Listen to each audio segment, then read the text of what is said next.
Cyprus football, the passion, the thrill. The passion, the thrill. The stadium's roar, you can feel the chill. You can feel the chill. The teams are ready, the battles will start. The battles will start with dreams of glory, they'll play with heart.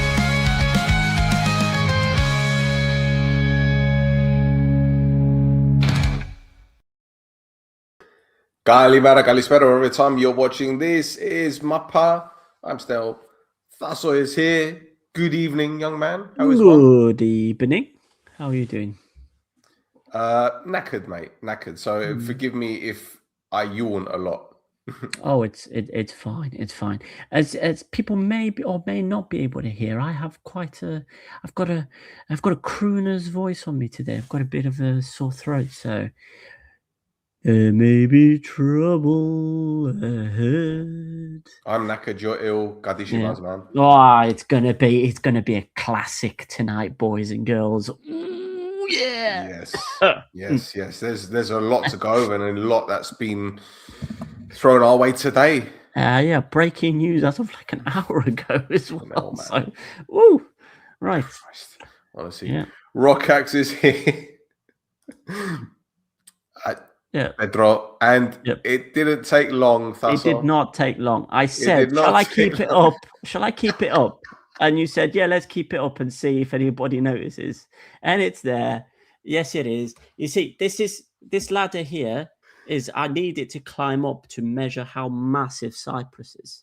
That's what it's for. Which ladder? Which ladder? This is that one. Hold on, that one. Oh, okay. This one here. Cool. This thing. Oh, okay. Oh, fine. I believe you. Yeah. Yeah. Anyway, speaking of Cyprus being massive, yes, we got to talk a little bit about Europe since European football is back this week. Yes, and it is. Bafos almost did it in London, didn't they? Yeah. So, I mean, before we get into the nitty gritty of the game, there's a couple of things that happened before the start of it. And the first one being that outside the stadium, there was a Bafos fan who decided the game was a great time to propose. So yes. The guy proposed, and I'm guessing the yes was said, but we don't hear the yes necessarily because then the happy couple are then surrounded by 5 or 6 Bafos fans going Bafos ole, Bafos ole. So, I mean, it's not the most romantic thing, is it? Doing it outside the pool next to Stamford Bridge. Look, it's London, okay? And I have a relative of a relative that came to London specifically for the game, and she did the whole London tour thing. And I messaged her, I says, what the fuck are you doing here? I didn't know she was here for the game. I just said, what the fuck are you doing here? She goes, oh, I love London. It's beautiful. It's this, it's that. I was like, London's a fucking shithole, mate.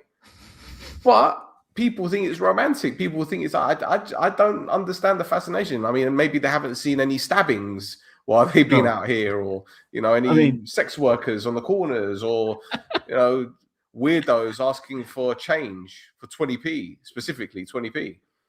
There was another thing that popped up on Twitter as well. I think it's Barry IYKYK that put it on their Twitter account. Is that one kind of like sub-minister of the Cypriot government had finished today their 3-day working visit to London. Yeah. Oh, I wonder what they were here to do. But yes, you're right. London, as many major cities, the same. I'll try and say that again, but in English. Major cities such as London and Paris and others have issues. But you know what we say when you've got an issue? Michael Caine said it best. Here's a tissue. Yeah, so there you go. Anyway, that's the proposal. That's the Right. proposal.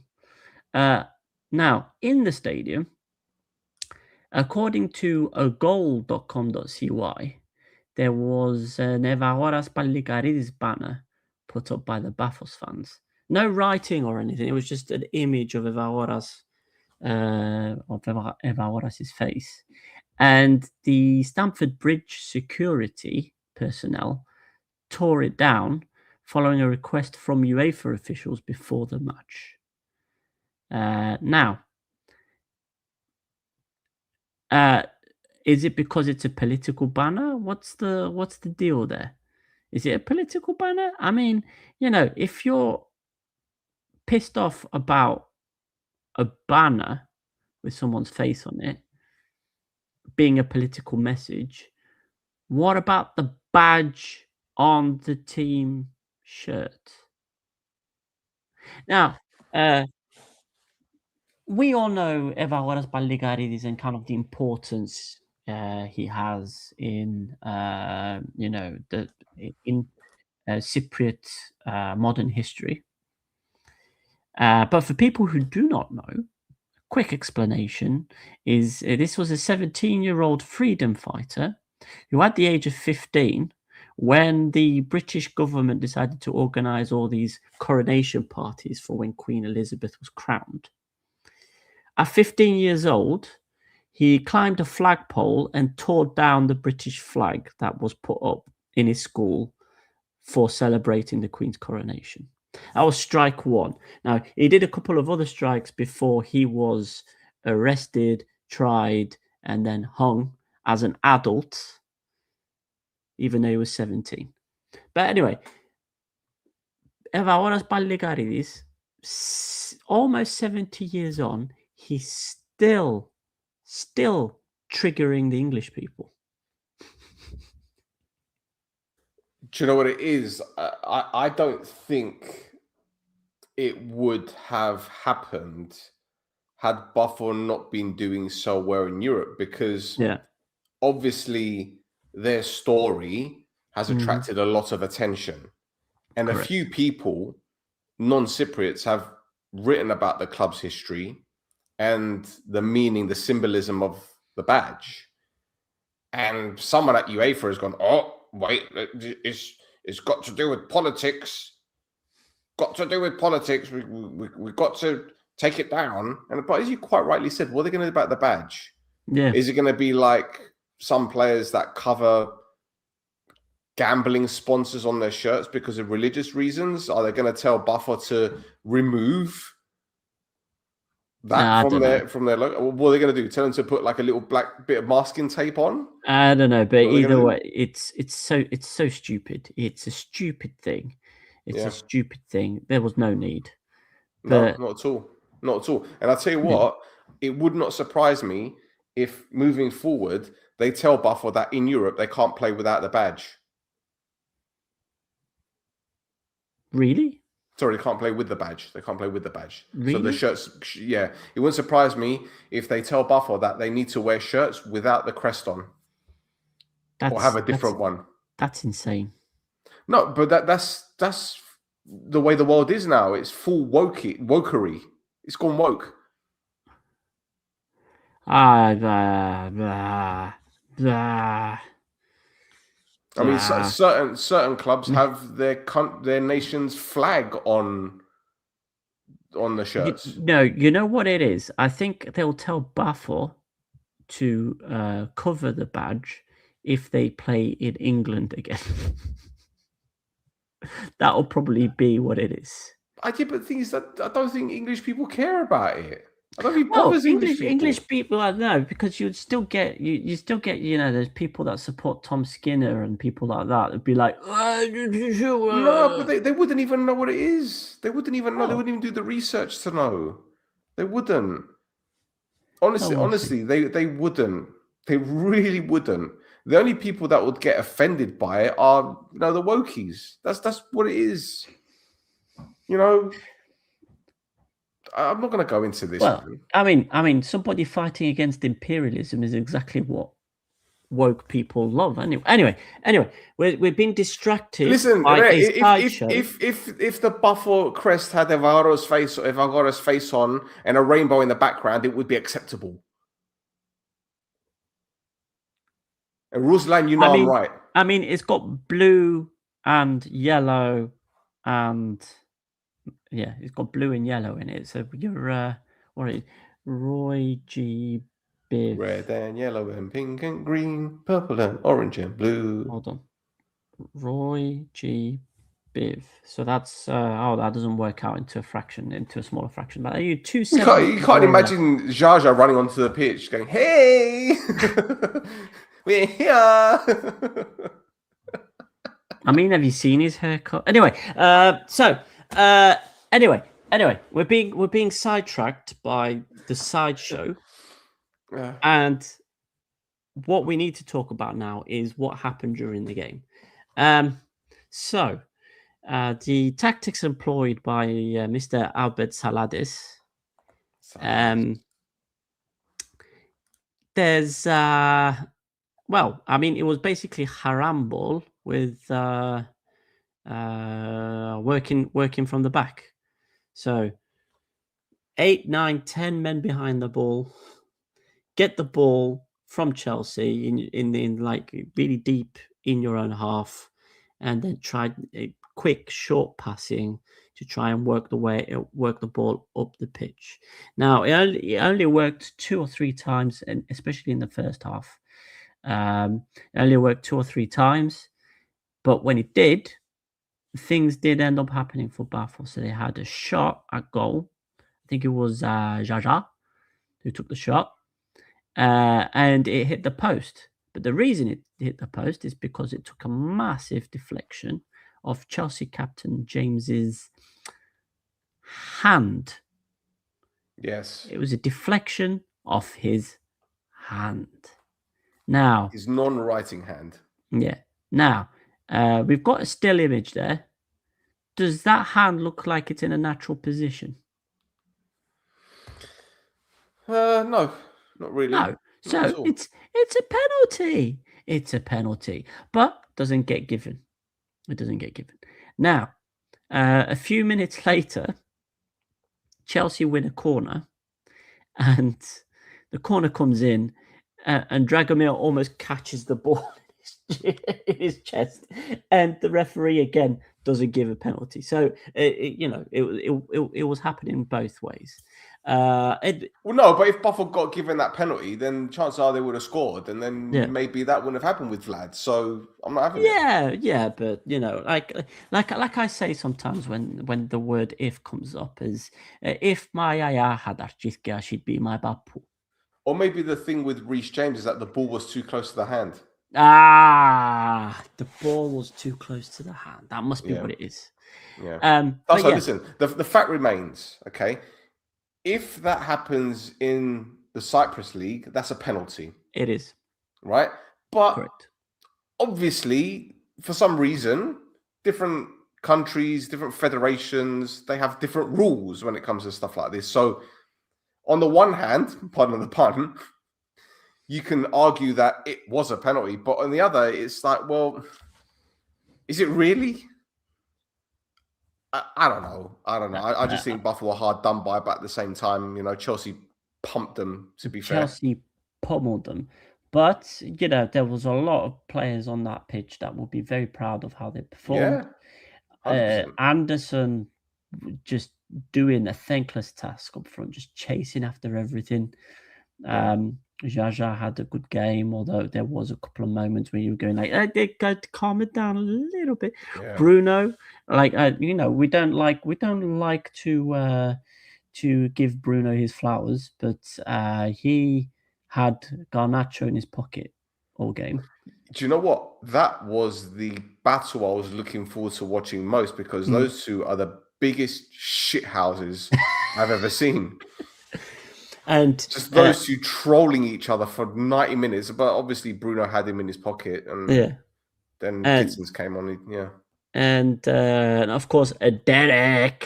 Yes. Derek. Yes, what a guy. He had a fantastic game as well. What a guy. Now, obviously, Buffalo lost the game 1-0. Derek. Yeah, and Derek was a little bit disappointed at how the goal was conceded. Yes. I believe. Shall I show it? I mean, you can show it if you want. Well, what I'll do, it's not going to get us demonetized, is it? Because it's not FIFA. Oh, it's not UEFA. No. Well, look, before I do this, bit of housekeeping, which I forgot to do. For those of you who aren't already following us, give us a follow on Instagram at This Is Mappa, because what you're about to see is a little edit that we did, which is on our Instagram account. And right now, let me see what we've got on. 1 second. We've got 3,600 views of this particular one, right? So, actually, Thusso, is it shut? No. We'll do this one. We'll do the Derek one first, and then we'll go do the one with Celades afterwards. Mm-hmm. Okay. So, as Thusso was saying, Mr. Lucassen was a little bit unhappy with the goal, and he was being interviewed by Sigma Live, I believe, and he had this to say. And unfortunately, yeah, the corner we concede is shit. It's really, really shit.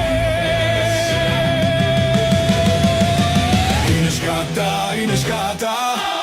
Όλοι λένε ότι είναι σκάτα. Δεν αξίζαμε να χάσουμε. Όλοι συμφωνούμε ότι είναι σκάτα.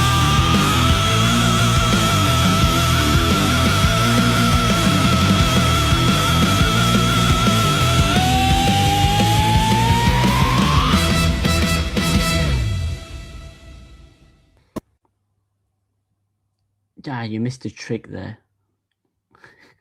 Song finishes, you wait like 3 or 4 seconds, and then you go, Derek. Derek.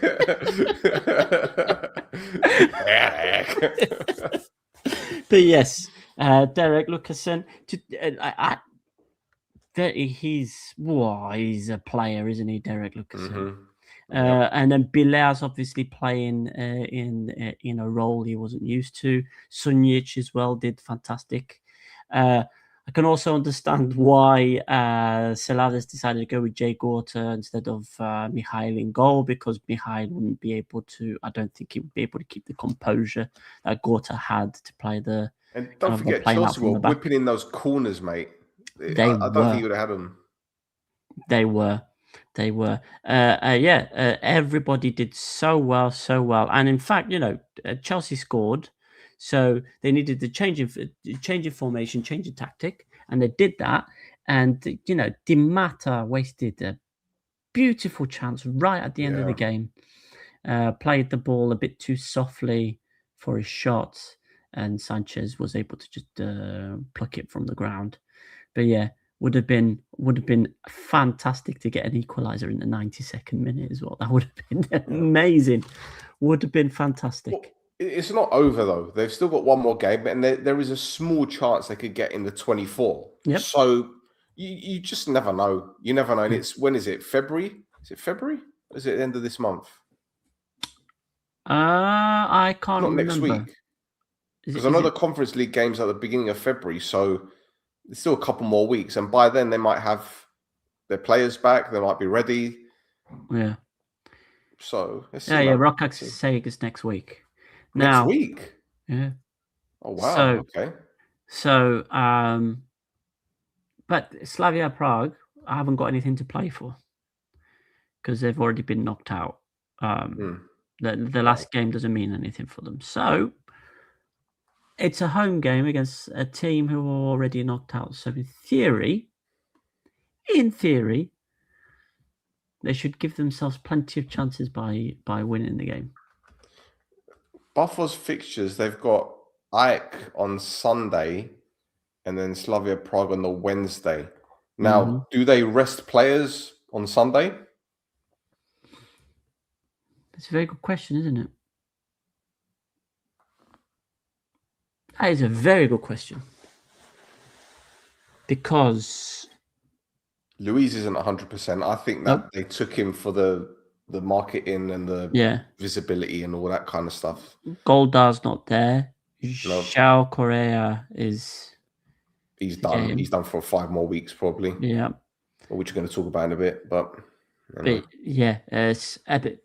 It's difficult. It's difficult, and that's why we don't manage Buffalo, but Saladas does. Yeah. Did any of the English press write about? No. Nope. Nope. I'm not going to put the next one. How do I know he's a lefty? He's not a lefty. Because he's right-footed. Then more often than not, right-footed players are right-handed. Unless he's ambidextrous, but 16% chance. Yeah, there's a lot of teams on 6 points as well above them. That's why. Luis, Goldar, Gorea, Sunic, suspended. Anderson, Di Matta, Basuamina. What, they suspended as well? No, that can't be right. No. Di Matta and Basuamina haven't played enough to get the cards. But anyway, yes. So, they suck. Yeah. Now, there was also a press conference that happened. Yes. Now, they. Well, look, Gary Cottrell was the journalist that asked the specific question, and Gary Cottrell is very known for being a bit of a troll and to cause a bit of trouble, or try to cause a bit of trouble. Just, I'm not going to give him any more exposure than what we've already done. But he tried to be clever with Celades, and Christoforos Matheo absolutely shut him down. And I think we should bring it up. We should. Yes? Bit of a cheeky question. You obviously played for some time with David Beckham at Real Madrid. Have you been following his saga, and what are your thoughts on it? What is saga? No, don't answer. Sorry? I think the question is not relevant to Paphos FC, I'm sorry. It's the one and only Digo Double G. Yep. I don't think this question is relevant to Paphos FC. I'm sorry. Correct. Shut him down. Correct. Laters. Goodbye. Next. You know, if Zinedine Zidane was managing whoever, would he have asked Zinedine Zidane? Yeah, that question as probably. well? Probably, yeah. Yeah. Probably. That's the kind of crap that he does. Zidane would have got up and nutted him like at the World Cup final. Yeah. So anyway, and with that, we've got this week's European escapades over and done with. Well, now, I mean, there was a draw, but we can talk about the draw when the team comes up. We worry about it in a minute. Yes. Let's go to the Brathia then. Let's do some. Yes, let's do do some it. catching up. Let's do some catching up.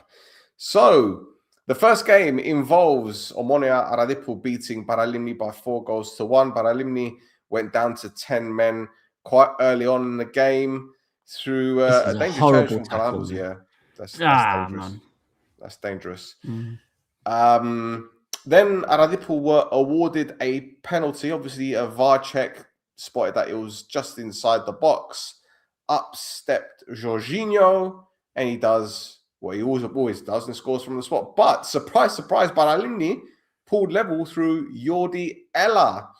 What a cross. But this goal, my friend, look at this bit of skill. Look at this bit of skill. Pulls it back. Bondigos is there, 2-1.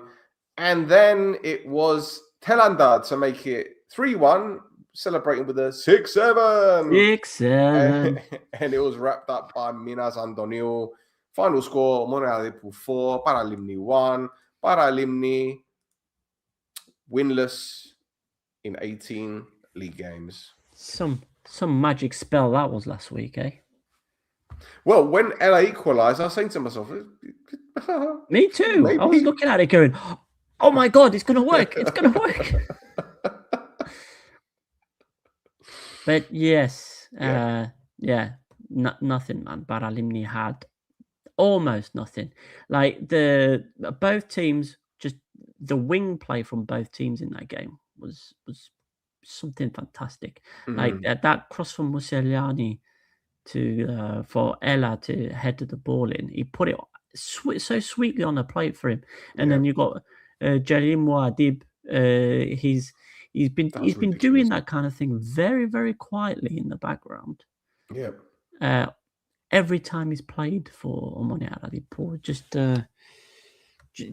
just decided to show it off a bit more, obviously, with the one-man advantage there. But yeah, fantastic play Cracking from him player. as well. Cracking player. All right. Now, so there is some news from Baralimni. Wow, yeah. So originally, go on. No, you go on. I'll show you now. As you guys are probably aware, the guy on the left, he's known as the United Strand, and he's doing this whole thing that he's not going to have a haircut until Man United win 5 games in a row. Well, we've got his twin brother, and he's not going to cut his hair until Baralimni win 1 game, and it's been over 170 days. The funny thing is, again, on our Instagram, it's got a lot of views, that particular photograph, and we've gained followers that work for Baralimni on the back of that. I mean, it's good. They've got a sense of humor. I mean, yes. you kind of need to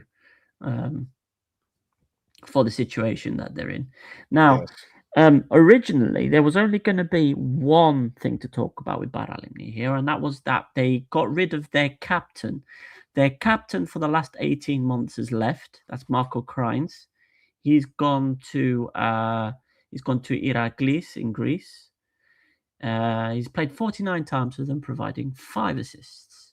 And then, 2 hours ago, about that, Baralimni dropped a headline. Eminem's Guess Who's Back starts playing. And then Adelea Adebayor appears. Yes.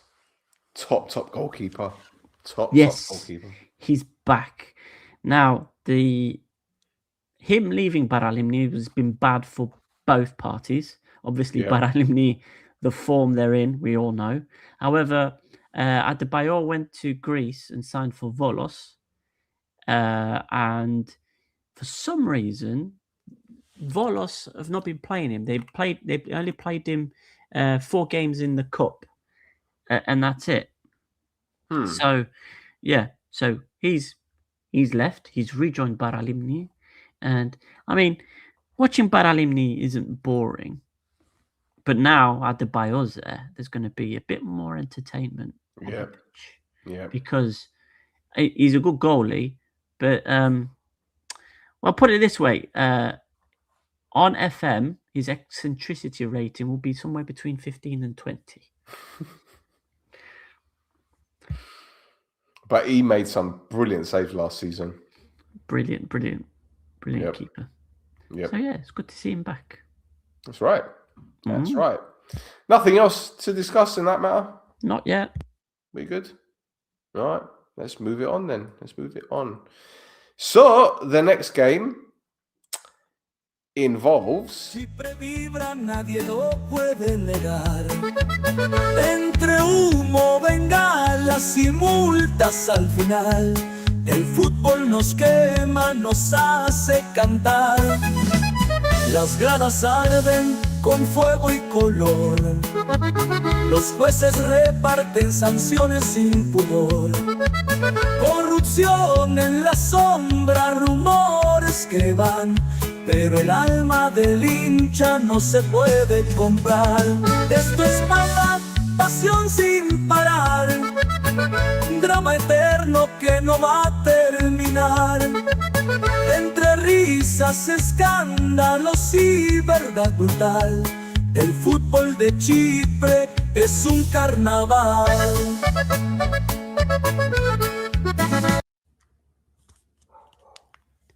So, as you could see from the limited highlights, me trying to cram it in to fit with the music, not much happened apart from a 2-0 win for Isle, 2 goals from Savo.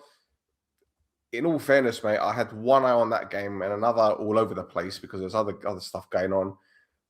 But it was convincing, it was routine, it was organized, it was a better Isle than the week before and the week before that. That's all I've got, man. Yeah, I mean, it was the Zakaria Savo show, wasn't it? He had the 2 goals. He also had a couple of chances to score a hat trick as well on top of that. But even though they ended up keeping a clean sheet, that Isle defense still looks nervous anytime there's an attack at it. So, all respect to Agridas, but a better team would take a bit more advantage of that nervousness, I think. And they really need to sort it out. I don't know if it's because Billy Yates isn't exactly the most not motivating, but the most Convincing, convincing reassuring. leader. Is not the most Mhm. reassuring leader, which makes his defense nervous, because Agridas did have a couple of chances, especially kind of on that fast counter, that made things a bit nervous. So yeah.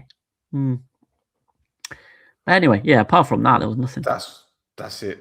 That's it. Well, there's a bit of transfer news for both teams. Shall we go with Agrida first? Yeah, we'll go with Agrida first. Agrida didn't even announce this, and True this is to form. They'll probably announce it in 3 months. This is Adrian Riera. I mean, he didn't play much for Agrida when he signed for them this summer. But yeah, he's basically gone and signed for Banseraios. That's it. It says here Adrian Riera is a lion. I thought it was human. Is he part lion, part human? I guess. Like Aslan? Aslan. Aslan Riera. Aslan Riera, yes. Yeah. Yes. Yeah. And I'll have some transfer news as well. Well, they do, but it was transfer news people knew about from 2 weeks ago. They finally made it official that they've signed Thapelo Maseko. Yeah. So, like I was saying, they need to improve their defense, and they've done that by signing a winger. With a massive anchor. Yes. Yes, the winger with a massive anchor. Anchor. Point to the anchor. Ooh. Who's an anchor? Anchor. Now, the young South African comes in on loan from Mamelodi Sundowns. He also previously played for SuperSport United. As in the TV channel? Yes, apparently, yeah. In South Africa, there's a TV channel called SuperSport. Like in Cyprus? Yeah, and they owned a club, because SuperSport United don't exist anymore. They owned a club, and that's where he started his career.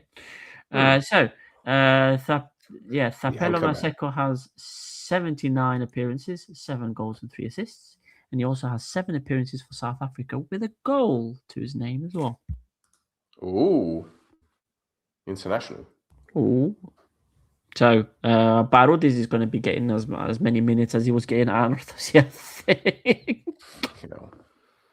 Fucking hell. Oh well. Have you got anything else to add to that? Because I'm done.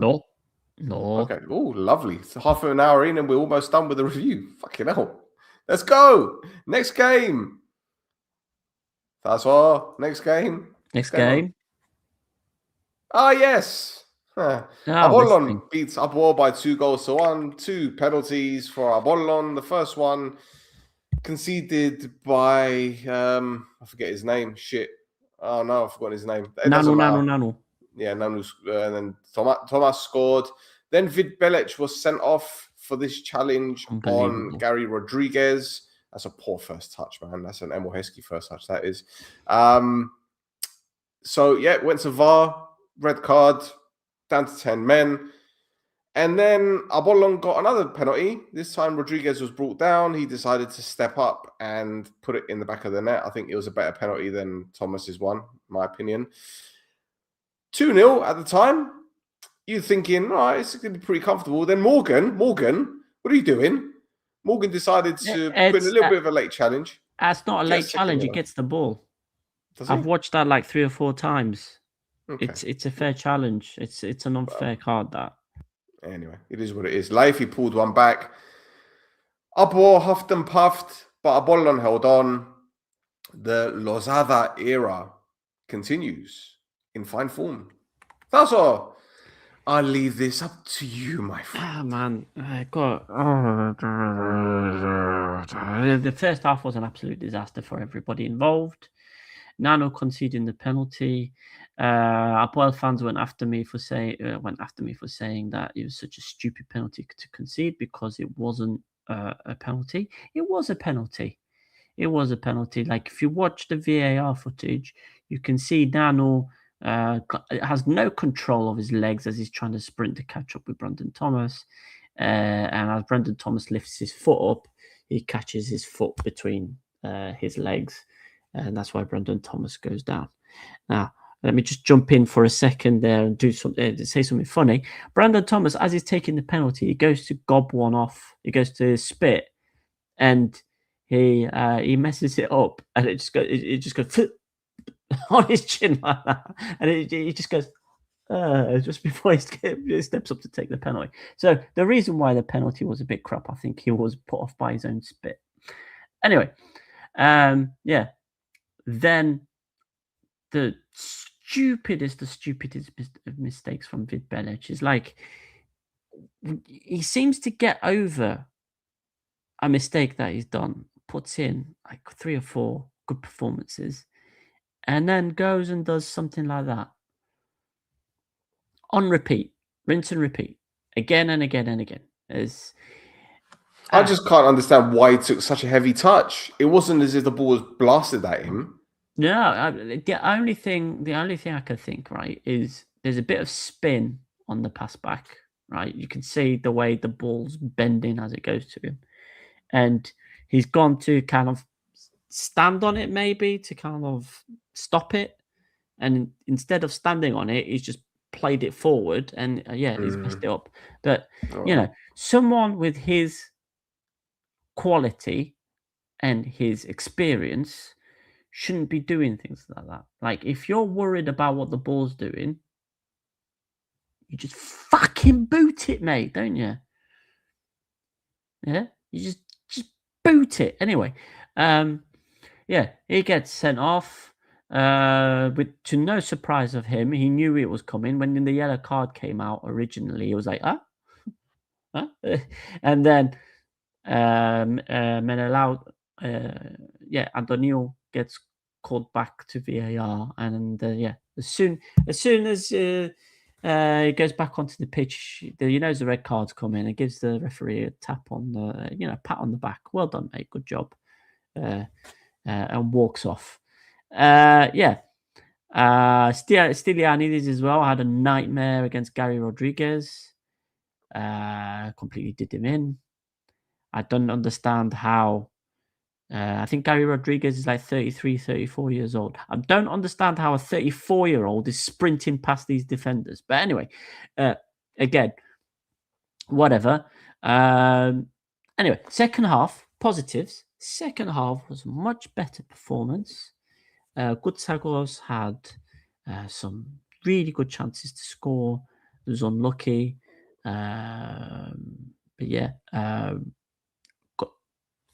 He scored again. Gocho, brilliant header from a corner. He had a second chance as well. The ball travelled so fast and so hard once it left his head, and it bounced off the crossbar. Fired all the way back outside of the 18-yard box. Like he proper shot at it. And that was in like the 93rd or 94th minute. So that going in would have basically wiped. Well, not it would have wiped part of the experience of the first half out. But I got so much shit after talking about that Nanu penalty because, and I quote, "What about the penalty on Drazic?" Because I think it's Kvida shoulder barges Drazic. Yeah. Standard shoulder barge. Nothing wrong with that. Yeah, exactly. Like I would like decisions to go for my team, right?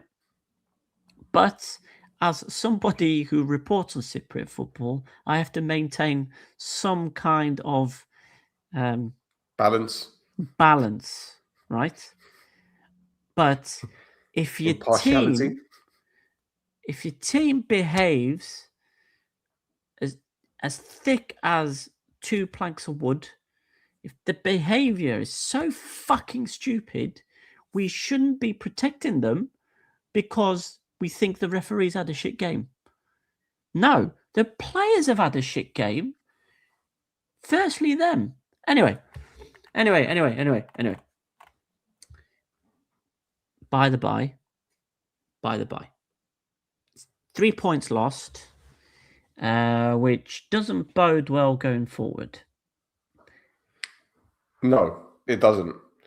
But the game was overshadowed by a couple of things, wasn't it? Yeah, so we have some crowd trouble to talk about. We haven't done that for a while. So, and this is due. So, well, let's talk about the bottle man first.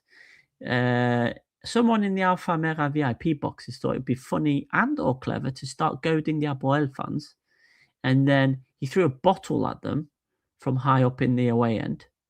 So he's just gone and launched a bottle into the away end, and the VIP area as well. It's not plastic bottles. It's a proper bottle. So he's gonna launch that now. Since before the video evidence came up, like there was the reports of video evidence being there, he decided to go hand himself over to the police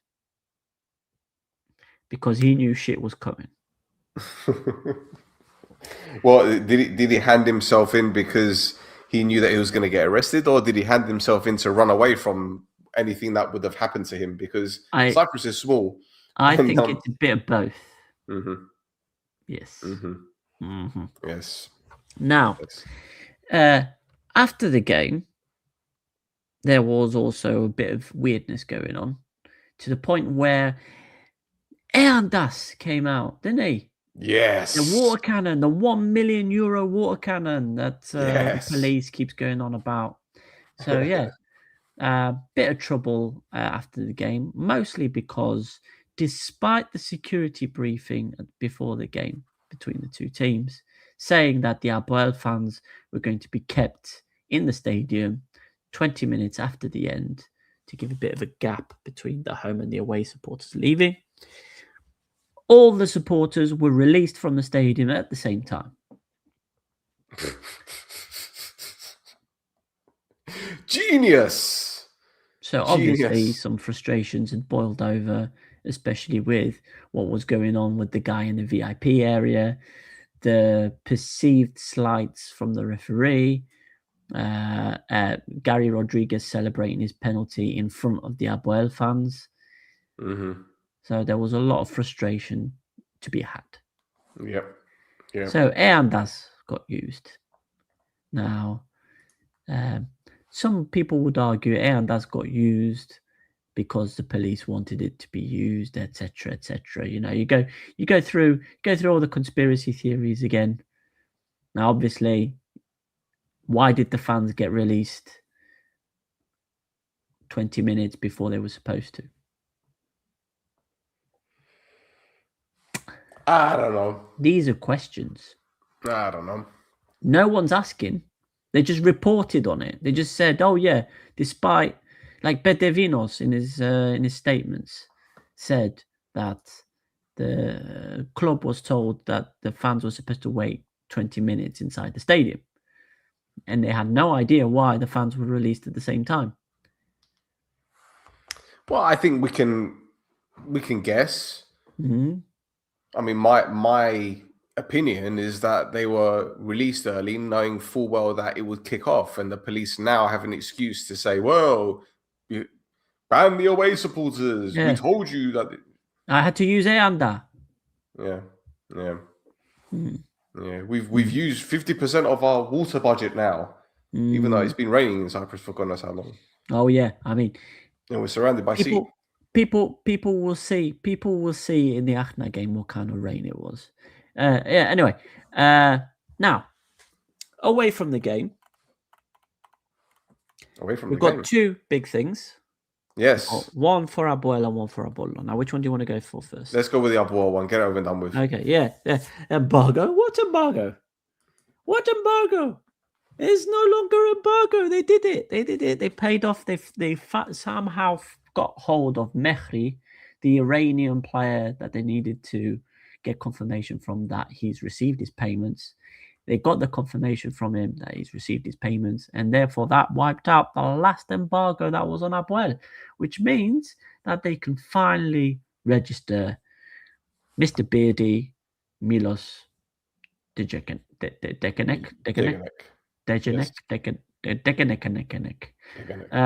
Yeah. So, yeah. And it also means that Bedridi can now play that Wham song, "Wake Me Up Before You Go Go," because he thought the lyrics were "Wake Me Up Before You Embargo." As I said on Twitter, as a bye-bye FIFA registration ban website. See you in the summer. Now, Oh god! Now then, is this what are you going to talk about? What I think you're going to talk about? Well, I listen. I only wrote one sentence on this because there's barely any news on it. But has the lifting of the embargo and the money from it got something to do with these new Brazilian victims, the investors in the club that are supposed to be announced over the next couple of days? Possibly. Yeah. These guys, these are called, you had F8. These guys are called G6. Yeah. Like a G6. Yeah, feeling so fly like a G6. Yes, exactly. Yeah. Anyway, yeah. We're gonna hear a bunch of bollocks for the next 3 weeks, month. I've been hearing this since July. No, but these guys are new. These guys are new. Now. They're different ones. They're different ones. You see, this one's gonna show up, right? And instead of going ga ga ga ga ga ga ga ga ga, he's gonna go. Okay. You see, he's different. Understood. Different. Yeah. Understood. Yeah. Okay. Fair enough. Right. Either way, Abuela back, boys. I wonder what kind of Alejo type signing we're going to make this January transfer window. Can't wait to find out. Well, anyway. Shall we move over to another team that is having financial difficulties, but have somehow managed to get their own way, kind of? Well, yes. So, firstly, prior to the meeting, we spoke about the meeting that was arranged by Abollon to talk to 300 of their fans. That was organized last week. They had it, but the day before they had it, the transfer embargo that they had also disappeared. Into thin air. Yes, it's amazing what a deadline can do for someone. Now, as well, during the question and answer session, Girzy was like, "Yeah, you can't bring in a completely new team with a new head coach in the summer, fire the head coach in November, and then buy 4 players in the winter and think it's going to fix anything."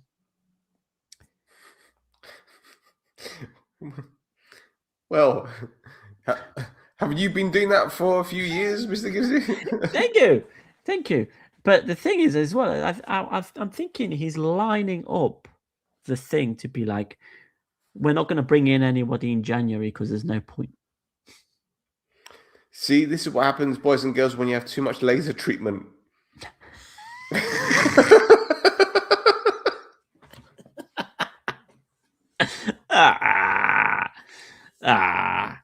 Right. So let's. There were no questions regarding Girzis's personal tastes. No. However, there were some questions about the investment of, or lack of Gabriel Craig. Gabriel Craig. Now, despite that, so the fact they announced everything at the press conference, the reason why they announced everything at that press conference, according to Girizis, is that everything was signed, dotted, stamped. It was all sorted. It was ready to go. And that's why they announced it. Otherwise, they weren't going to announce anything. However, everything went quiet over on the Gabriel Craig top hat, Red Hat LLC, top hat, Red Hat Investments LLC, PPI LPQ. Now, the idea was that Girizis was basically going to hand over the reins to Gabriel, and he was going to be a majority shareholder of the company. So, in essence, he'd be the president. He would assume specific responsibilities and coordinate the financial side of the club. And that's one of the things he was involved in, was bringing in Emil Heskey. Now, Emil Heskey has since pivoted to selling weed supplements. So he's going well. Yeah, he's a CBD's man. Okay. Yeah, I did not know. yeah. Him and Dean Saunders. Oh, get out of here. Now, so apparently, since Mr. Gabriel Craig went silent, the club has been working through legal means in Cyprus and in the UK to get the money that they were promised. And the way they've done that is an asset freeze. That's incredible. So not only have they frozen his assets in Cyprus, but they've gone through the courts in England and got his assets frozen in the UK as well. Listen, say what you want about Girzi. He does not fuck about, and he knows people. Not. He knows people. Trust me, Daddy. He knows people. Now, fucking hell. That also tells me, though, that for that to happen, it means Mr. Gabriel Craig must be in the wrong. Because why would the courts in the UK freeze someone's assets in the UK for a purchase he was supposed to have done in Cyprus? Other than legally, he has to provide that investment. Yep. Anyway, that's what took up most of the discussion, obviously, because we all wanted to know what the hell was going on there. Now, the thing is that there's nothing online about this. There's literally nothing online. There isn't. Although, I need to do some research on the Freedom of Data Act, because if this was a high court judgment, then it's a legal case, right? Yeah. And any closed legal cases should be made available to the public under the Freedom of Data Act, unless there's something that prevents it. Unless it's, I don't know, because it's not a criminal case though. No, it's not a criminal case, so I don't know. I need to look into it though, because if we're able to get that information and it's available, I'm going to try and get it. Yep. Yeah, very interesting. Very interesting stuff going on. Now, the other thing that came up was obviously his big wins and also his big mistakes. Now, his big wins was talking about the stadium. We got the stadium. We won a couple of trophies in my time. Big wins for me. Big wins for our Bollon. Hold that thought. Have you found something already? I found something.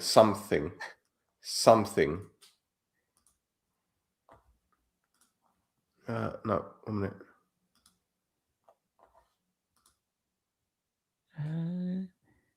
And another versus Gabriel. So there's a case number. But it's active. Yeah. It hasn't gone through yet. No, exactly. Look at that, 19th of January. 2 That days was ago. 3 days ago. Yeah.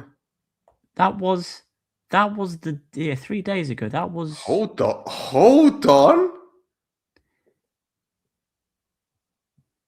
on what? Case filed. We can request it. Oh. You got to subscribe. Interesting. So there's been an order.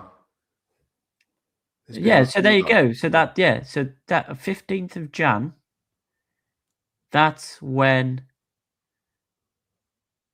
the order for his assets to be frozen.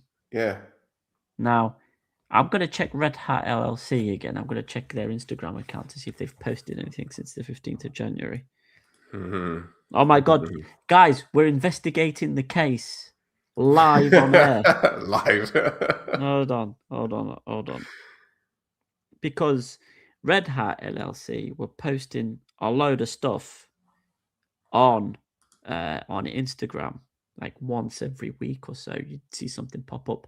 Because I know that because I follow them, thinking they were going to be talking a lot about what's going on with the investment at Apollon, and they followed me because I talk about Cypriot football. So let's have a look. Red Hat Capital. The last time they posted something was 4 days ago. Which is before. Yep. Yes. Interesting. Very. I should have really done this before, but yeah. To be honest. Anyway, I wasn't. Well, at least there's something. At least there's something there. At least there's something there. I wasn't expecting to see that live, to tell you the truth. But yeah, there you go. There you go. Breaking news at midnight in Cyprus time. Breaking news. The judgment is there. Yep. Anyway, sorry, you were saying. Yeah. So, obviously, big wins. He said the trophies. He said the stadium. He said a few things. His big mistakes. I'm gonna read it. I'm gonna read his thing here. In my view, the biggest mistake of recent years has been the choice of coaches. Even in the championship season, despite winning the title, there was considerable concern. If you remember, the championship was won with an 8-point margin, yet 3 months before the end, there was doubt. We supported the coach, were vindicated with the title, but afterwards the same issues reappeared, issues that almost cost us. Well, yes, because if people don't remember, the summer after they won the league was super turbulent. Zorniger, who was the title-winning manager, was given the sack after a less than stellar performance in Europe, and then calling the Israeli league 10 times better than the training ground at Apollon. Girzi did not like that, so he gave him the sack. Brought in a manager with a completely different ethos in Catala. Got rid of him after 3 months. Then got somebody who is close to Apollon in Makridis. Got rid of him after 3 months. Yeah, and then brought in what was his name? Andone. Johan. Andone. Yeah, that sounds about right. But anyway, brought him in. Yeah, and obviously, everything kicked off after that Garmedis game as well. So, obviously that's his biggest mistake, isn't it? And then he said, "Oh yeah, I'm going to resign at the end of the season," and then ended up staying anyway. Yeah, but anyway, apparently the whole thing was positive. The fans that were there thought it was positive. Gidizis thought it was a positive experience, and it looks like it'll be a thing they'll be doing going forward instead of press conferences. Mm-hmm. There you go. Oh, at least they're winning games. Yeah. That's the main thing. That's all the fans care about. Winning. Yeah. Yeah. Yeah. Anyway, shall we move on? Do it against my team. Yeah, go on. Yeah, let's move on. Let's go on to the next. The next game, boys and girls, involves... Oh, shit, that's the bottle throwing incident. Sorry, my bad. Oops. Yeah, that's the bottle throwing incident, which we mentioned earlier. I completely forgot about that. Yeah, he's doing the old big one. Yeah, look at me. Come on, let's fucking have you. Oh, I'll have all of you. You cunts, come here. Wankers. Anyway, next game. And IYKYK beats Krasava by 2-1. Penalty awarded early on for a foul on Bajic and upstepped. Did Isam Chibak concede a stupid penalty again? It looks like it. Milicevic thought he had his second, but it turns out it was disallowed for a little push. Yeah. Tiny little push. And that was ruled out. But cometh the hour, cometh the man. Enzo Cabrera made it 2-0 with 20 minutes to go. Our mate, our correspondent, Patrick Lipski, was heavily involved in Krasava's goal to put it back to 2-1. Mr. Bar again scoring, even though Savin said he's shit. But that's how it stayed. And a win for IYKYK. Happy days for him, I guess. Yeah. In all fairness, IYKYK were mostly in control of the game. Krasava were dangerous a few times. But yeah, Cabrera scoring in the 69th minute. Nice. Yeah. So I can see my bar getting on the score sheet again. A couple of things happened in the game, but yeah, not a lot worth of note during the game. However, listen, Patrick Lipski posted the video of the goal on his Twitter, and he was talking about pre-assists. Like, what utter woke nonsense! Pre-assists. Just call it a good pass, man. It's a nice pass. It's a very nice pass. It's not a pre-assist. What is that? Patrick, there's him saying, not me, bro. There's him. Pre-assist. It's him. Come on. Me. I got no problem with you getting a pre-assist, man. You can have a pre-assist. Prenup. You can have anything pre whatever you want, man. It's fine. It's fine. Yes. Now, there has been some news at Krasava. Yes. Yeah. So let's start with Curtis Yebli. So Curtis Yebli has left the club. The 28-year-old French defensive midfielder spent about 5 years in Cyprus so far, let's say, because we don't know where he's going next. He's been at Hermis, Karbiodissa, AES, and Asilissis before joining Krasava in summer 2024. He scored 2 goals for him. One of the goals was the one that actually won Krasava the second division title. So there you go. Merci, Curtis. He got thank you'd. Yeah. Now, can I just add something? Yeah. They could have chosen a better picture. With this one, the ball is behind him. It's just behind you, Curtis. That's a great way to advertise a player that is just left. He doesn't even know where the fucking ball is. That's why we don't have him anymore. That's why we got rid of him. Yeah, you got scouters looking him up on Instagram, and that comes up. Oh god. But yeah. And then we've got a loan signing, but they're not a loan signing. So on January 20th, FC Krasava were pleased to announce the loan signing from Genoa of Nigerian footballer David Ankeye. The 23-year-old is at Genoa and has spent the last few seasons on loan at different teams, including Virtus and FC Rapid in Romania. He was also at Sheriff and a Tunisian team called Hammam Sousse. And the team he was at Nigeria, The team he was at is called Jimmy FA. Well, hold on. Yeah. Go on. Jimmy FA. Jimmy FA. So Jim fixed it for him.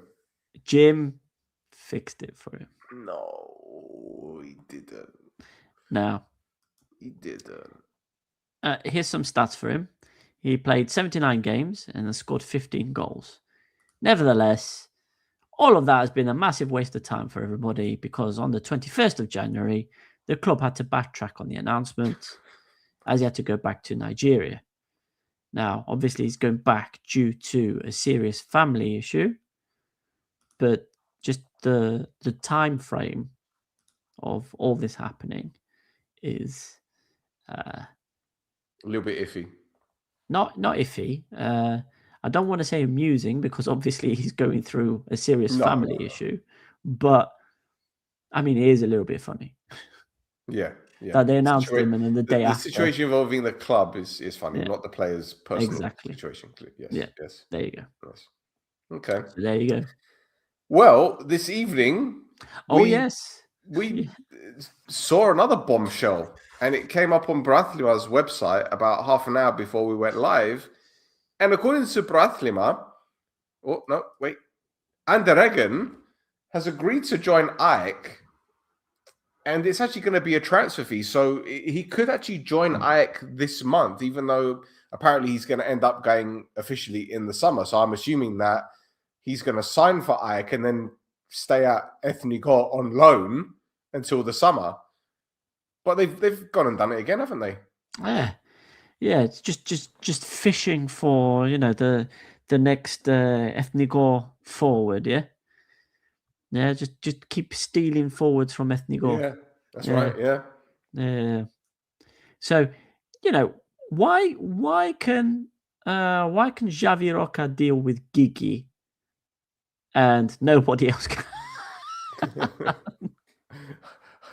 I don't know. Maybe it's because Xavi Roca knows Mariah Carey. Could be it.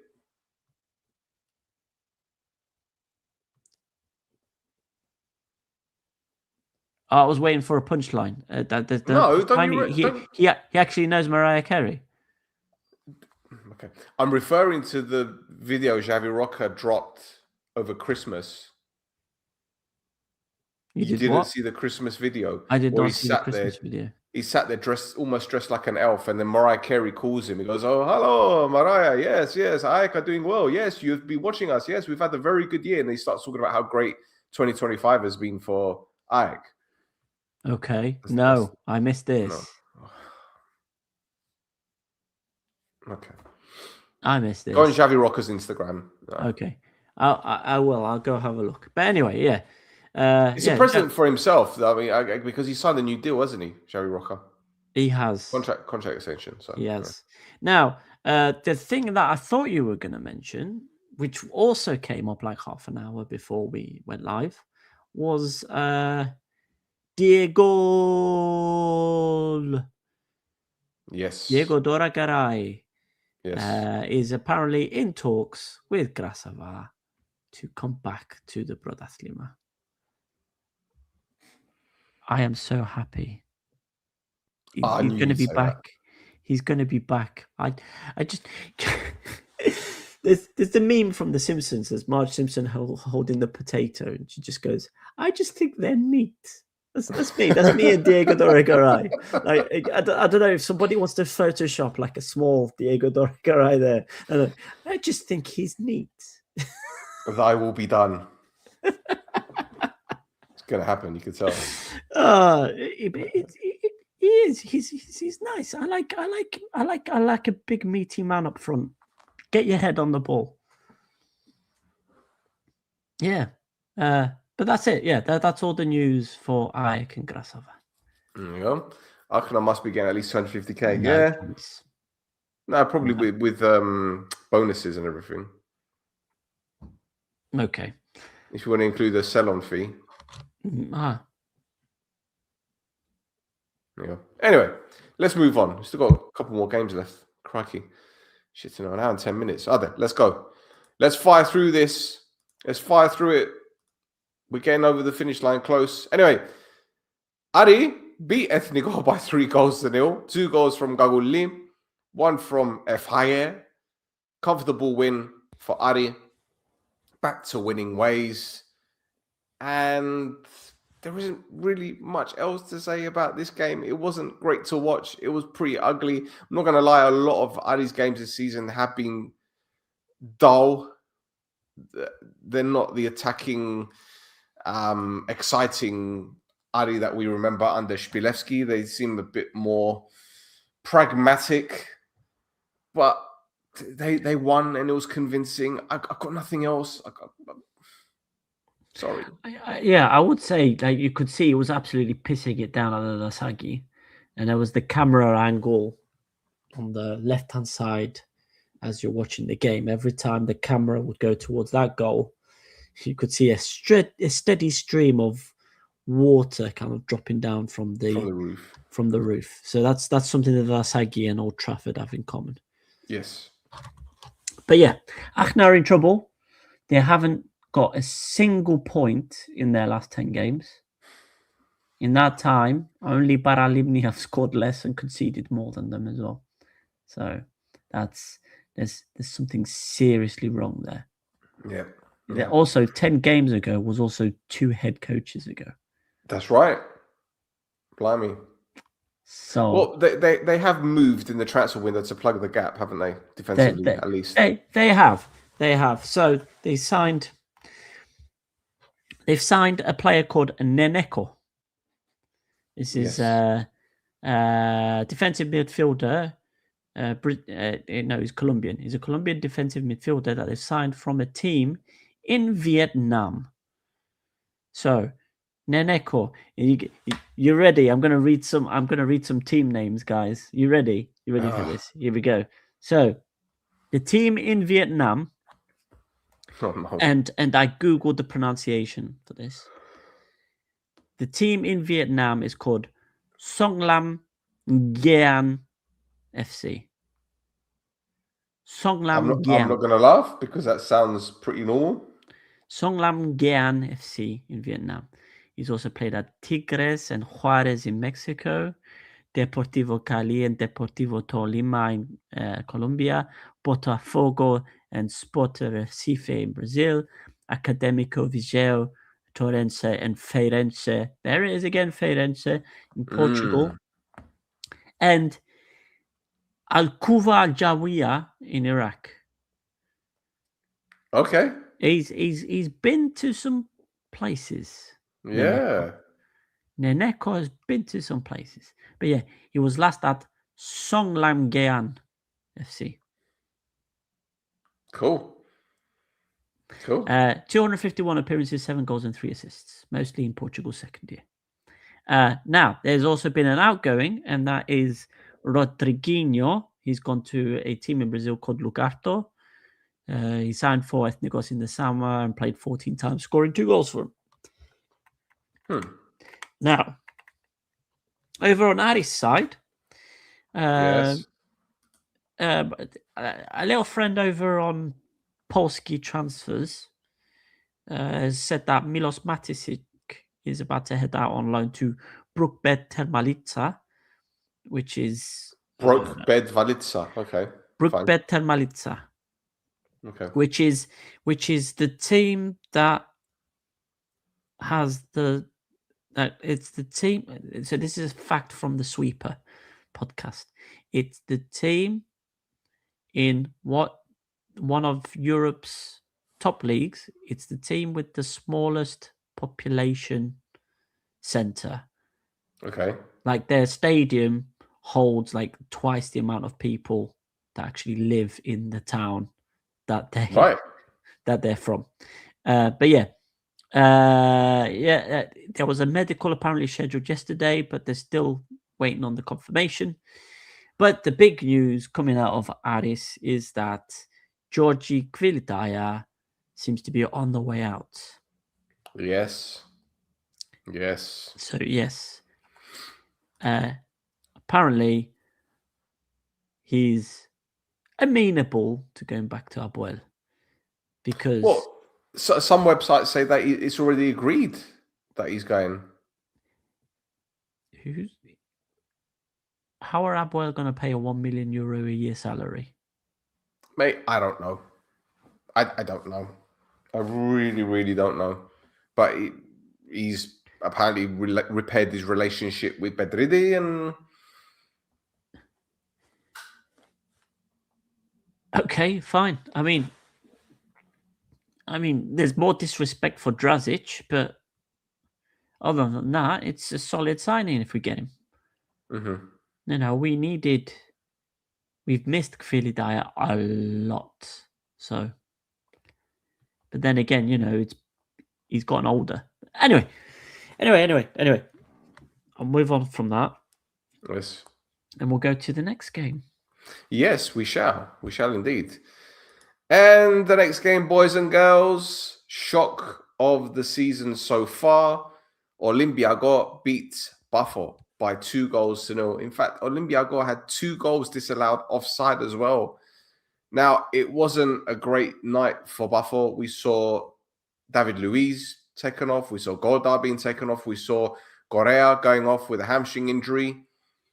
But Olympiago were well worth the victory. This wasn't a smash and grab. It was, it was a very, very, very good victory. And how about this for a second goal for Olympiago? I mean, you don't stop those. Nope. I think Mikhail's face said it all. Is it on this? No, it isn't in this one. But yeah, that's a massive, massive win for Olympiago. Yep. I mean, something that was missed off the highlights as well is Bafos had a penalty shout at the end of the game. But I don't think it was a penalty either. But yeah, the Bafos players were adamant it was. They were going crazy for it. But even if it was going to get given, they would have had to put it past Talikmanidis, who has saved every single penalty that's gone against him so far this season. So, by the way, Tallyman, tally me banana. By the way, this result, a surprise to everyone, except this dickhead here. Yeah, this Nostradamus of Cypriot football said last week that, you know, after you said that, you know, by Bafor, they should put the game to bed against Olympiacos, and I said, I don't know. They struggled against them when they played in Bafor.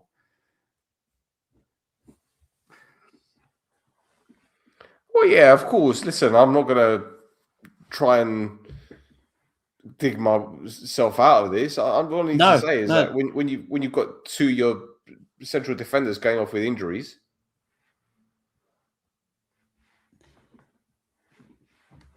It's not. No, I'm not. I'm not saying that you were wrong. I'm saying I was right. This is two different things. Two different things. But yeah,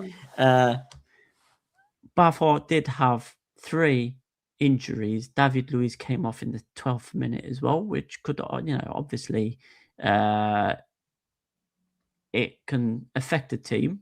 However, you'd say a team of Bafos' stature should be able to deal with a setback like that.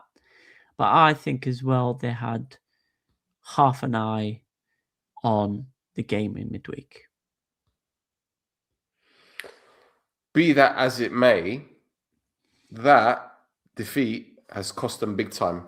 It has. Because let's get it right. As far as I can remember, I don't know any Cypriot team that's been in the Champions League and has won the league that season. The year that you guys got to the quarterfinals, I think IL won it, didn't they? Mm-hmm. So clearly history is against Buffalo. And I don't know. I think now with these injuries that they're getting, especially the Correa one,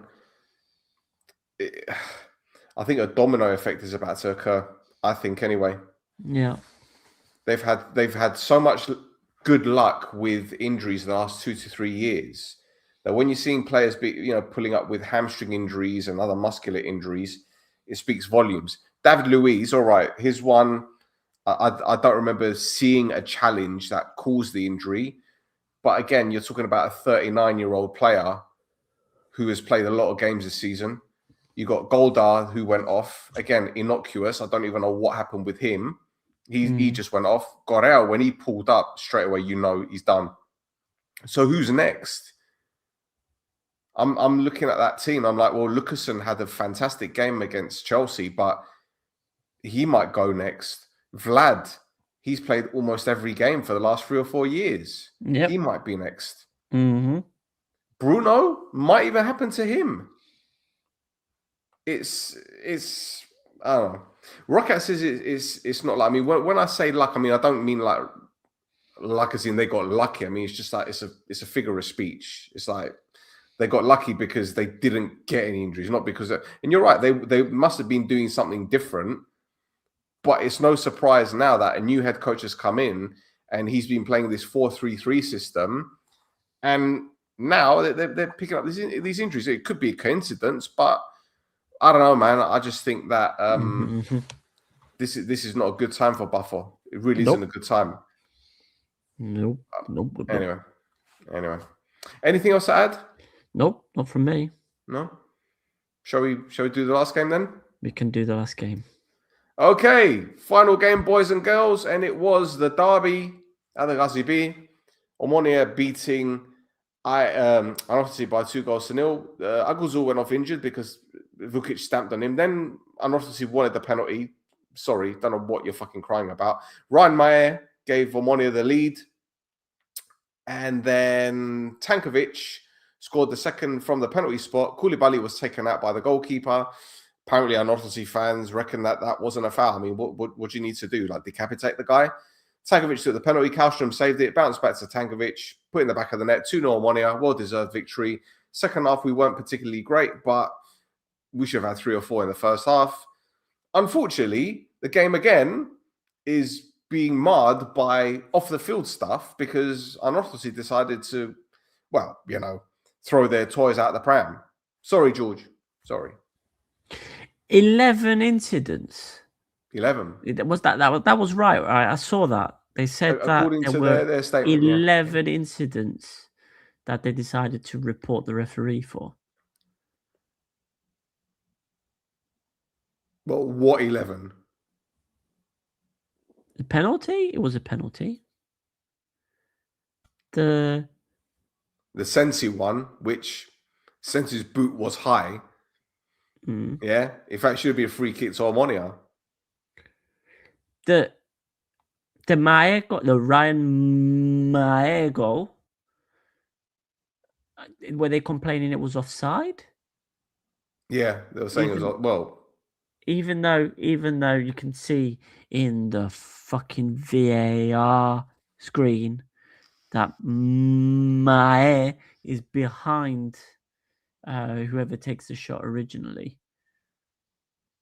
Anyway. Listen. Well, George just says here, so how did the referee give a penalty based on the VAR footage? It was not clear at all. It was a pen, but not based on the... But the thing is, what did they see that we didn't, or what did we see that they didn't? Because I'm assuming they see the same things as us.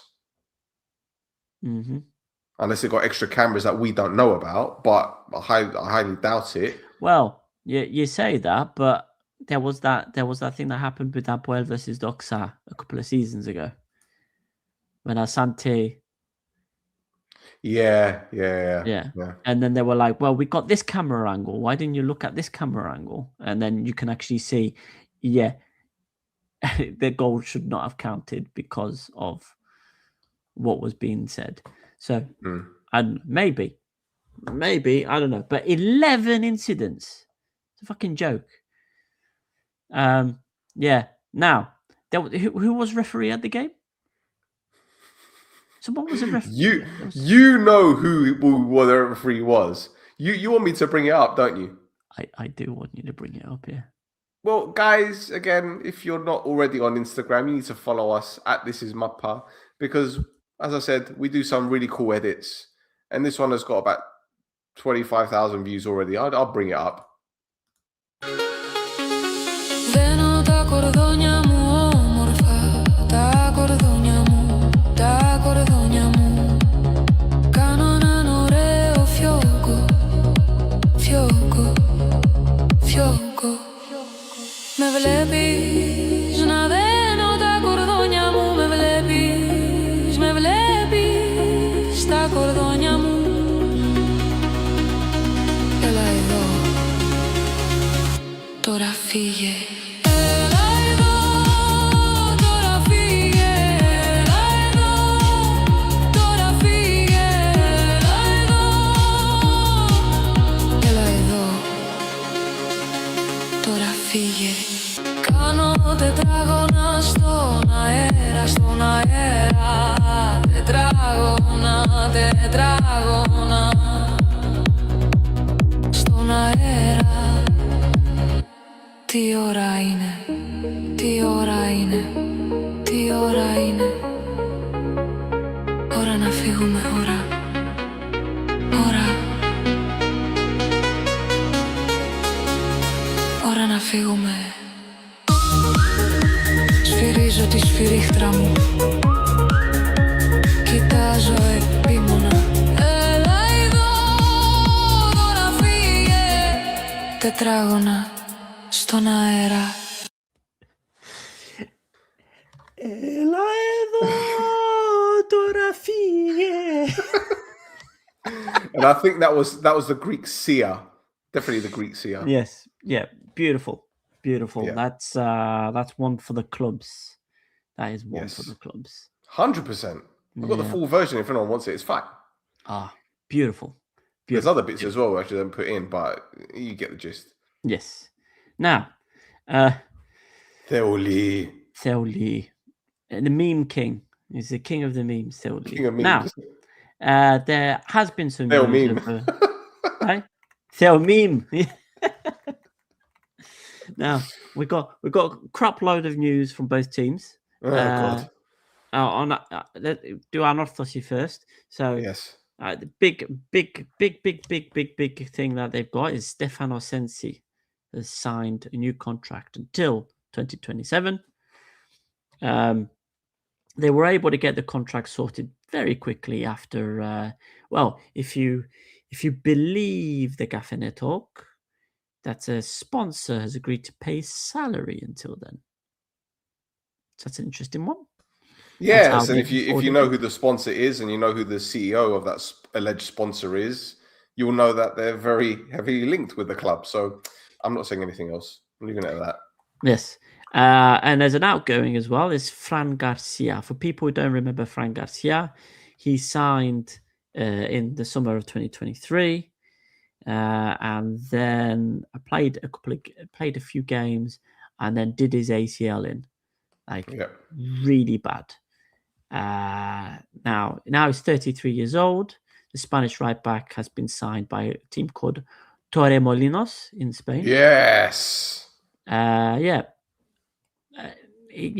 But basically he got an ACL injury in the Prieto times. The club decided to offer him a long-term contract. And it basically had 6 months to go. Okay. They were finally able to pay him off to get rid of him. So that's what's happened. Now, over on Omonia's side, they have announced a signing. Mandem, come on. Got a London boy. Odubayo. Yes, English right back, Moses Odubayo. 32-year-old comes over from IYKYK Athens and has previously played at Aris Thessaloniki, QPR, Sheffield Wednesday, Brentford, Hull City, Leyton Orient. Come on, Eos. And then a couple of non-league teams, Bishop Stortford, Sutton United, and St Albans. St Albans is where Gabriel Otelli is on loan right now as well. 425 appearances, 22 goals, 35 assists, almost half of them in the Championship, and 100 appearances in the top level in Greece. Yes. Now, obviously, a right back coming in. Who can play right back? So yeah, you get rid of the left back, and that's. I mean, Hamas has left the club. He's gone. He's gone where? Where's he gone? Raja Casablanca. Raja Casablanca. People who go from the Cypriot leagues to Raja Casablanca don't end up having the best of times. No, just but as he's a warning. Moroccan. He's Moroccan Yes. though, so Yeah. you know he's gone. He's gone home. He's gone Yeah. home. Yep. And then one more is one Nicolas Panayiotou is interesting a load of clubs. However, Omonia have gone.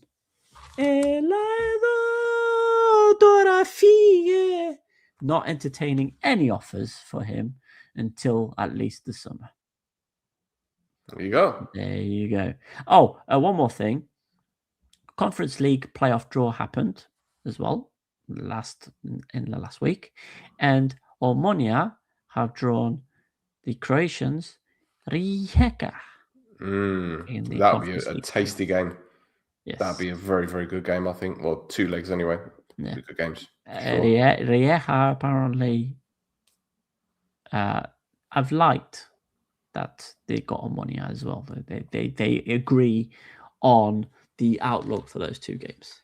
Is this the same? Didn't they play IYKYK?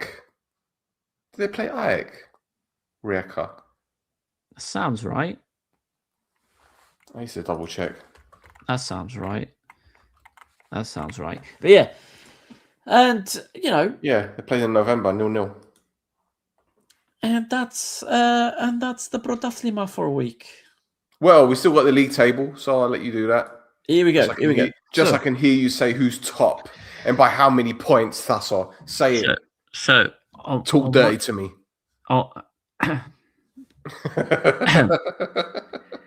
The Omonoya are in first place with 42 points. Bafos FC are in second place with 37 points. Aris are in third place with 37 points. IYKYK are in fourth place with 37 points. Apollon are in fifth with 33 points. Apoel are in sixth with 32 points. 5 points. 5 points, Tasso. 5 points. 5 points. That's great. I'm so happy for you. So happy for you. The league Well, no, I mean, I'm only 5 points clear, and you're 5 points ahead of IL in 7th. Yeah, great. But anyway, IL are in 7th with 27 points. Olympiacos are in 8th with 20 points. Omonia Radipor are in 9th with 20 points. Akritas are in 10th with 19 points. Anorthosis are in 11th with 17 points. Achna are in 12th with 14 points. FC Krasavaini, Digenis Ipsona, Freedom 24, Digenis Ipsona, Krasava are in 13th with 14 points. And Paralimni are there as well. They're wandering around there with the 1 point. Yep. Yeah. Well, incidentally, Tasso, the games this weekend are as follows. Let's have a look. We have Krasava against Ethnigo, Paralimni against Olympiago, Apollon Agrida, Anorthosi AL, Bafo IYKYK, Ari Omonia. And on Monday, there's no games. Is that all the No, games? there's another game. You missed Apoel. Apoel against Apoel B. Okay, cool. Great. Yeah. But the thing is, by what time's our game against Ari? Is it the same time as? Yeah, it's the same time as Bafo IYKYK. Potentially, we could be 8 points clear on Sunday. Potentially. I'm not counting my chickens because, we've won the last 5 and usually we always tend to shoot ourselves in the foot. But it's a big weekend. It's a massive weekend for Buffer for sure. Well, yeah, they need to get points on the board. Yeah. I'm surprised they didn't move it to Monday, though, given... Mind you, they played... Wednesday they played. But they're probably playing on Tuesday next week. Oh, yeah, against you lot. Oh, no, it's Slavia Prague. What am I talking about? Slavia Prague. Champions League, yeah. The week after they'll be playing us. The week after, yeah. Yeah. Fucking hell. Speaking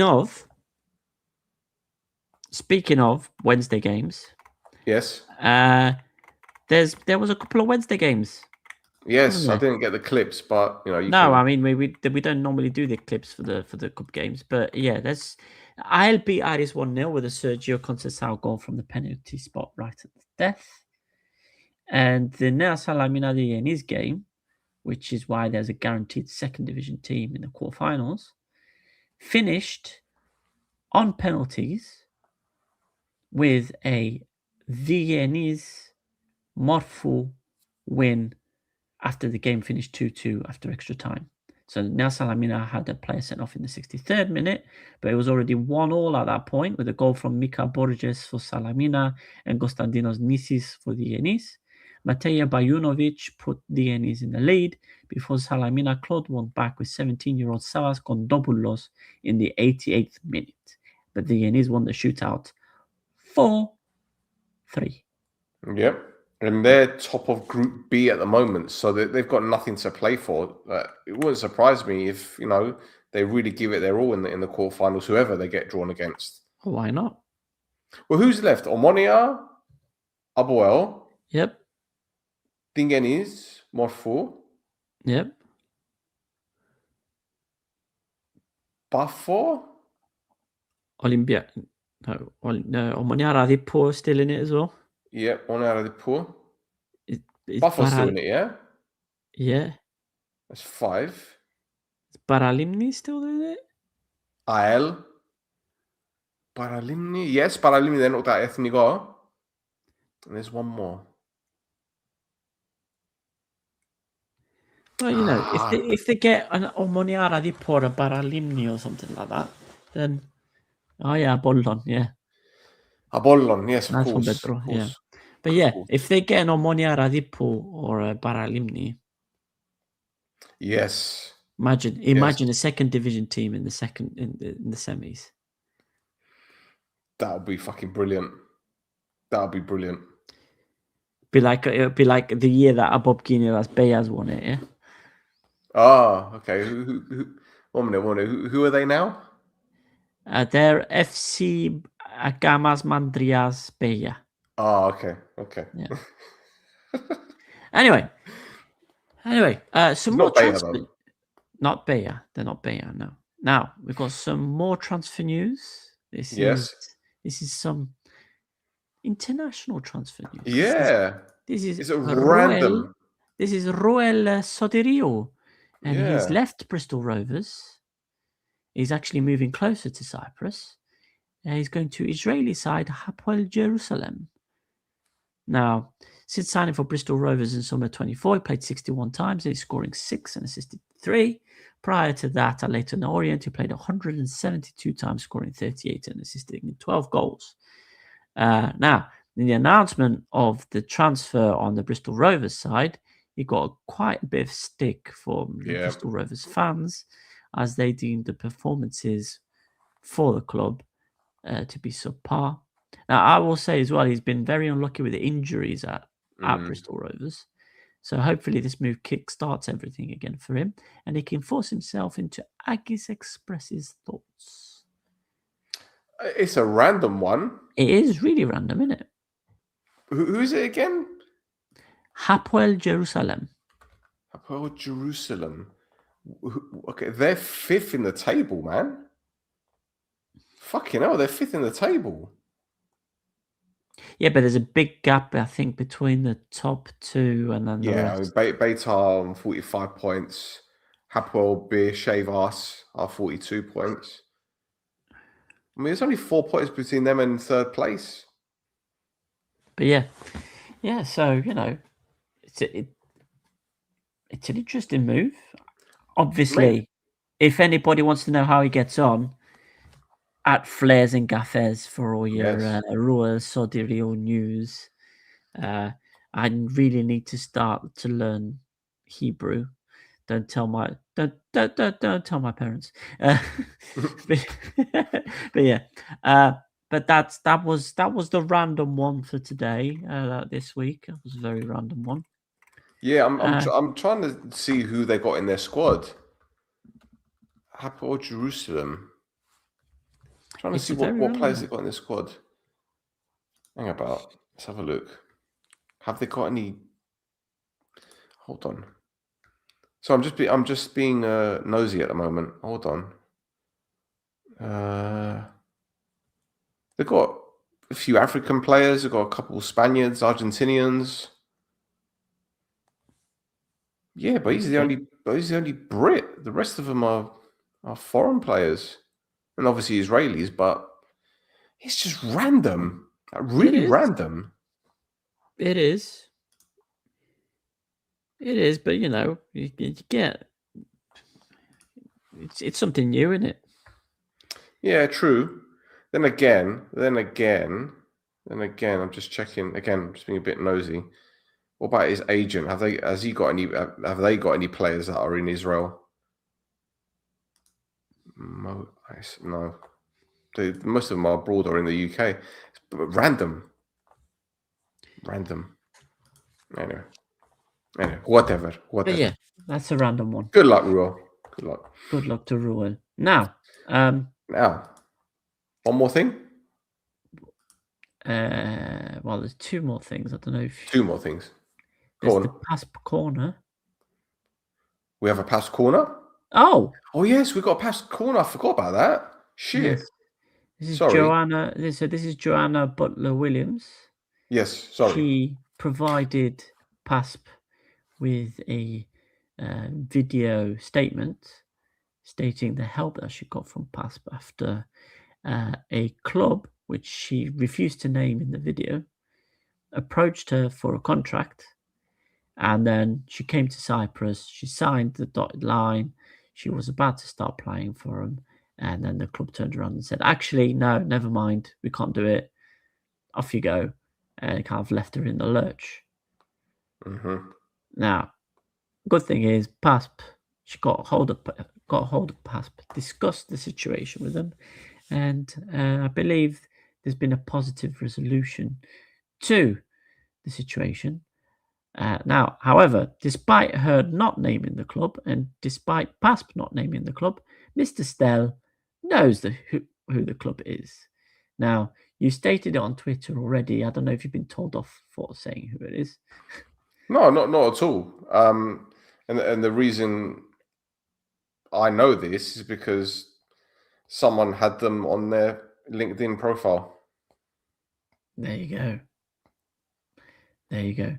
And obviously, on top of that, on top of them kind of throwing the contract in the bin, the contract itself was for that 200 and something euros a month minimum salary. Yep. That is allowed legally. Now, you tell me how many people in Cyprus can survive on 200 and something euros a month. Yeah, that's what I think. That's what I thought. So, obviously, PASP and Spiro in particular are looking to the Cypriot government to change the rules so that the minimum wage for the role of playing football, for the role of playing women's football, means that they get paid a bit more than just 200 and something euros a month. Well, fingers crossed they get their asses in gear because, you know, we keep talking about how women's football in Cyprus has been neglected for God knows how long. And more stories are coming out. Someone has got to turn around and say, guys, we need to fix this. Yep. Somebody needs to do something. When somebody please think of the women. Yeah. Going back to Simpsons memes, but yeah. Yes. Yeah. Yes. Right. But yeah, that's PASP corner for this week. Superb. Now, time for one more thing. Time for one. It's time to spin the wheel. What is coming? We don't know. In the wheel now. You can't keep a good man down, and No, you Theonis can't. is back.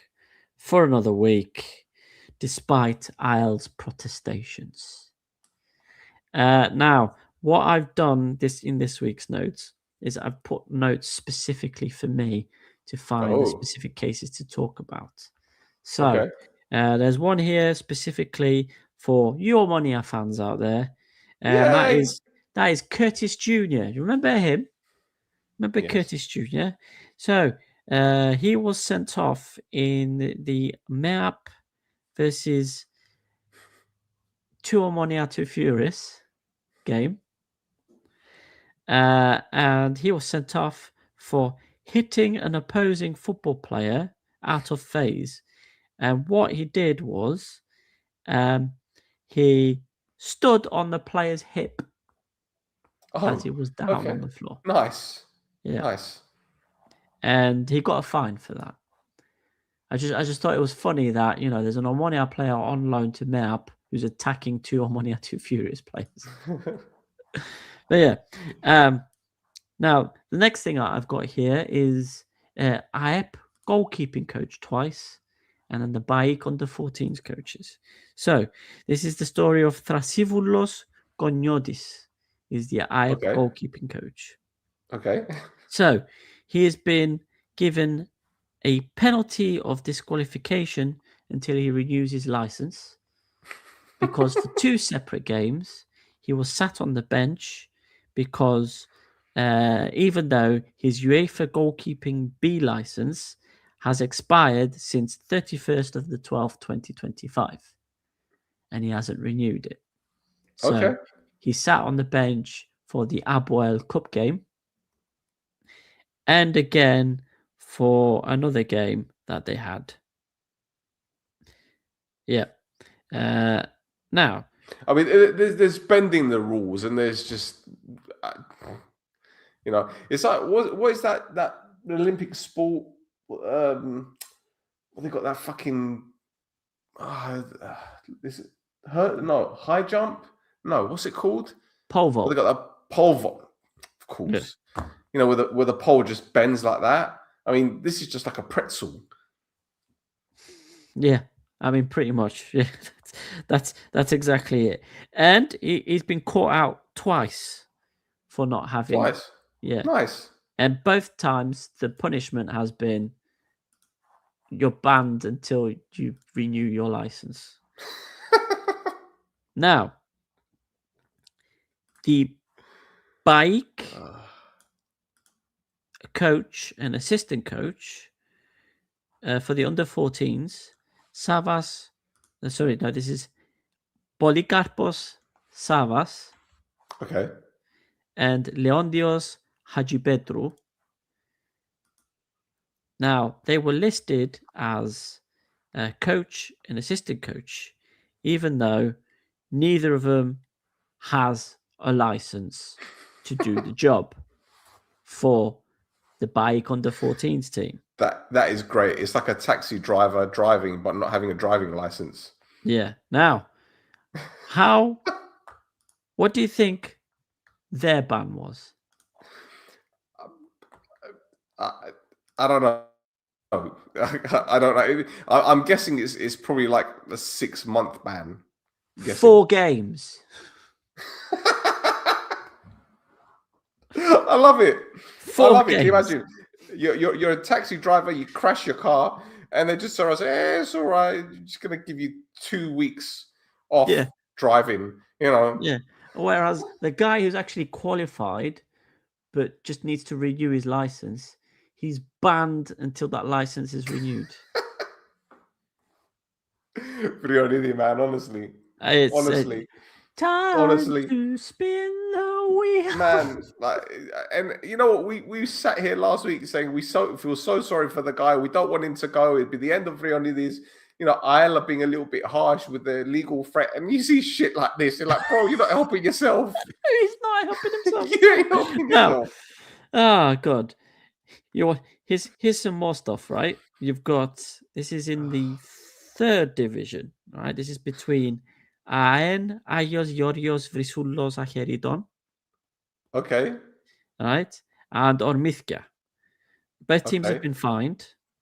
And this is because of incidents caused by fans of the team with fans of the visiting team after the end of the match, where the fans were fighting each other, creating a conflict for 5 minutes.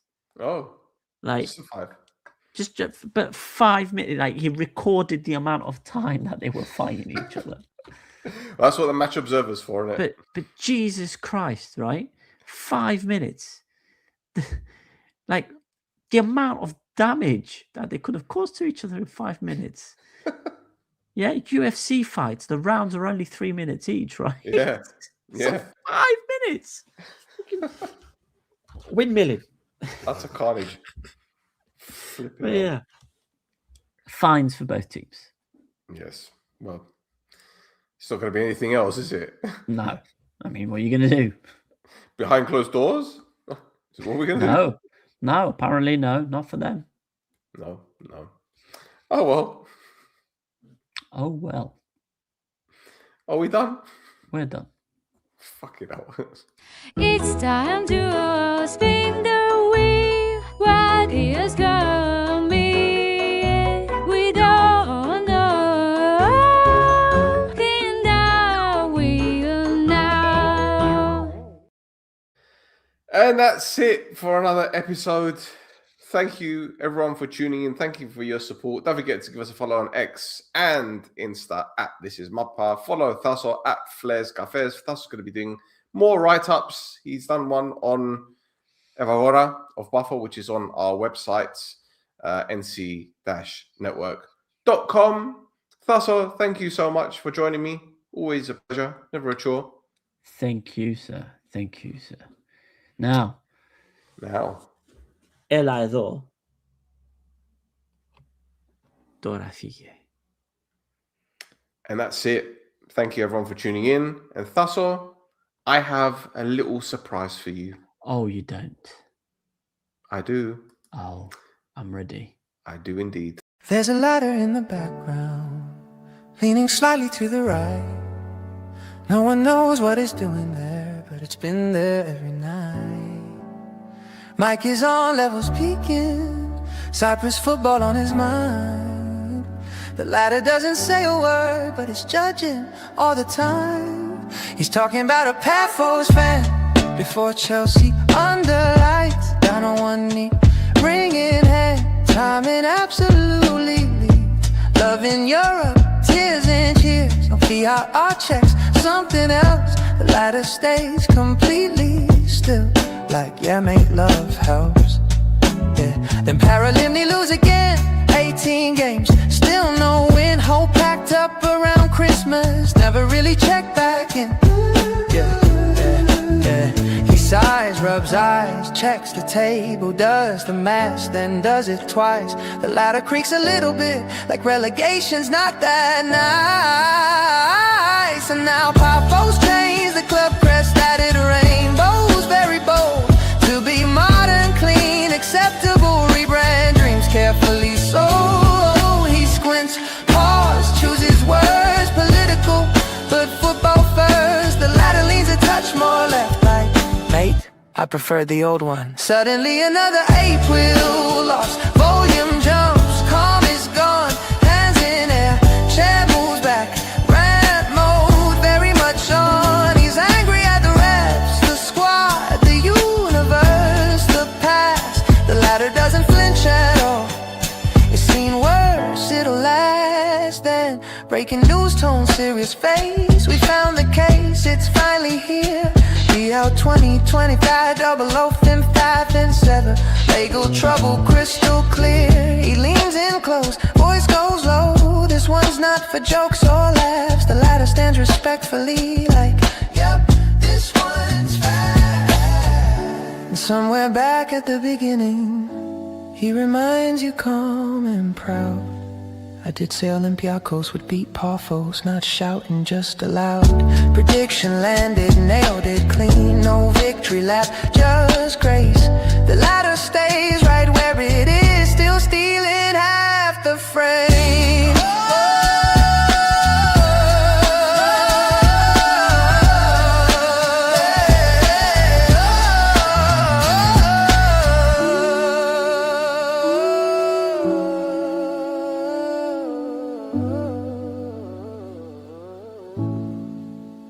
There's a ladder in the background, never book, never find. But if you listen closely enough, it's the wisest one behind the mind.